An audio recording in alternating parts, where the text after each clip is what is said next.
Assalamualaikum warahmatullahi wabarakatuh. Bulan Ramadan tahun 1445 Hijriah ini telah memasuki 10 hari terakhir.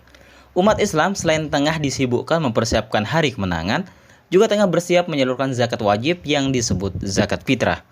Kali ini kami akan menghadirkan penjelasan tentang hukum menyalurkan zakat fitrah ke masjid, lembaga sosial, dan bahkan lembaga amil zakat yang dibentuk pemerintah di saat tetangga sebelah rumah kita sangat membutuhkan zakat fitrah dari kita.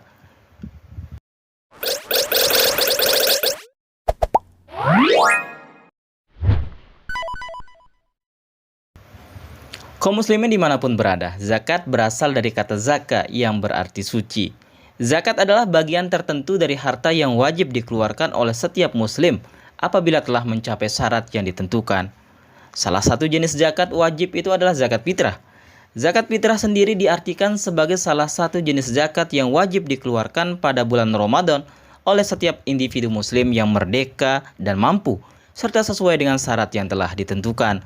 Tujuannya adalah sebagai pencuci harta dan penyempurna ibadah Ramadan. Penerima zakat ini pun telah Allah tetapkan di dalam Al-Quran. 8 golongan penerima zakat telah tersebut dan tidak boleh dirubah oleh siapapun juga. Hanya saja, ulama berbeda pendapat dalam menafsir siapa saja yang masuk dalam 8 golongan penerima zakat tersebut. Salah satu yang sering terjadi di tengah masyarakat kita adalah mengeluarkan zakat ke masjid atau musola dengan tujuan untuk membantu pembangunan. Selain itu, lembaga amil zakat juga marak tumbuh berkembang di tengah masyarakat kita yang hadir sebagai amil atau pengumpul dan penyalur zakat, sehingga tidak sedikit dari kita yang menyalurkan zakat melalui lembaga amil tersebut. Sedangkan di saat yang bersamaan, masih banyak dari tetangga kanan, kiri, depan, belakang rumah kita yang sangat membutuhkan zakat dari kita. Dalam musyawarah nasional alim ulama di Kaliurang, Yogyakarta pada 30 Syawal tahun 1401 Hijriah, bertepatan dengan 30 Agustus tahun 1981 Masehi, ditanyakan hukum menyalurkan zakat kepada masjid, madrasah, panti asuhan atau yayasan sosial keagamaan lainnya. Ada dua pendapat yang berkembang kala itu. Yang pertama, menukil pendapat dasar dari imam 4 mazhab yakni Hanafi, Maliki, Syafi'i, dan Hambali sebagaimana yang tertulis di dalam kitab Bughyatul Mustarsyidin halaman 106 dan Al-Mizanul Kubra bab Qismus Shadaqah bahwa tidak diperbolehkan mengeluarkan zakat untuk lembaga sosial, bahkan untuk membangun masjid sekalipun atau untuk mengkafani atau mengurusi orang mati. Dinyatakan bahwa masjid itu sama sekali tidak berhak untuk menerima zakat, karena zakat itu penyalurannya tidak boleh kecuali untuk orang muslim yang merdeka. Merujuk ke pendapat inilah, Tuan Guru Ahmad Suhaili Perempuan dalam kajian Safari Ramadan di Desa Kuranji beberapa waktu lalu dengan tegas mengatakan bahwa tidak dibolehkan mengeluarkan zakat fitrah ke masjid atau musola dan bahkan amil zakat yang dibentuk oleh pemerintah sekalipun jikalau masih terdapat tetangga atau keluarga kerabat yang sangat membutuhkan zakat dari kita.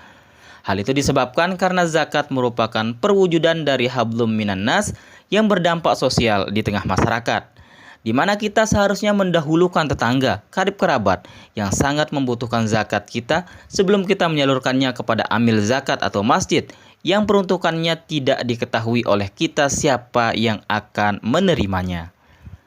Pendapat yang kedua, para musyawirin menyatakan boleh menyalurkan zakat di sektor sosial yang positif seperti membangun masjid, madrasah, mengurus orang mati, dan lain sebagainya.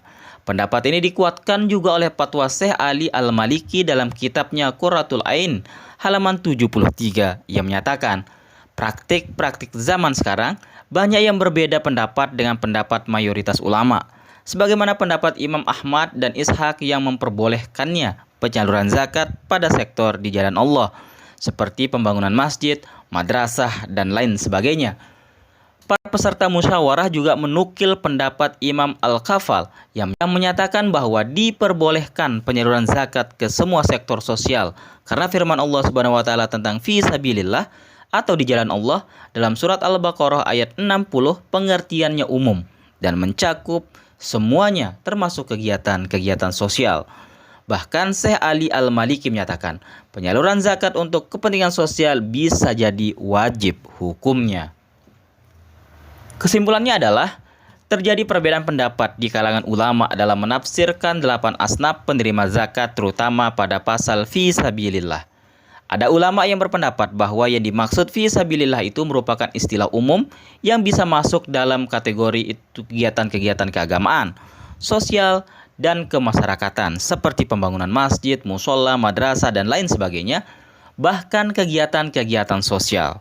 Sehingga melalui pendapat inilah ada kalangan ulama yang membolehkan kita berzakat ke masjid, musola, madrasah, atau badan amil zakat yang berada di tengah masyarakat kita.